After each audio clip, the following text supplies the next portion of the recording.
અંકલેશ્વર નગરપાલિકા દ્વારા શારદા ભવન town hall ખાતે સ્વચ્છતા હી સેવા કાર્યક્રમનું આયોજન કરવામાં આવ્યું હતું।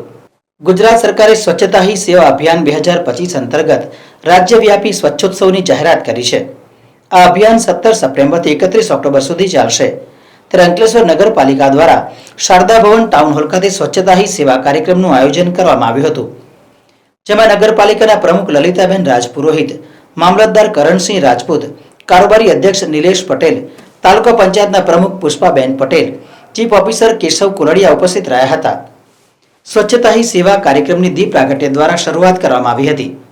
આ કાર્યક્રમમાં પાલિકાના સફાઈ કર્મચારીઓએ દેશભક્તિ ગીતો રજૂ કર્યા હતા અને સફાઈ મિત્રને ₹10,000નો ચેક એનાયત કરવામાં આવ્યો હતો। આ પ્રસંગે શહેર ભાજપના પ્રમુખ ધર્મેન્દ્ર પુષ્કરણા સહિત પાલિકાના સભ્યો અને કર્મચારીઓ ઉપસ્થિત રહ્યા હતા। નમસ્કાર। आज अपना वडाप्रधान यशस्वी नरेंद्र मोदी जी ना जन्म दिवस निमित्ते 17 सप्टेम्बर थी लईने 2 ऑक्टोबर सुधी गांधी जयंती दिवस निमित्ते अपना नगरपालिका द्वारा मां शारदा भवन हॉल खाते सांस्कृतिक प्रोग्राम राखवामां आव्यो छे। आमां नगरपालिकाना कर्मचारीओ द्वारा संगीत रजू करवामां आवशे अने कर्मचारीओने अवॉर्ड आपवामां पण आवशे। अपने शहरवासीओने विनती करूं छूं कि अपना शहर ने सुंदर और स्वस्थ राखवामां सहयोग करे।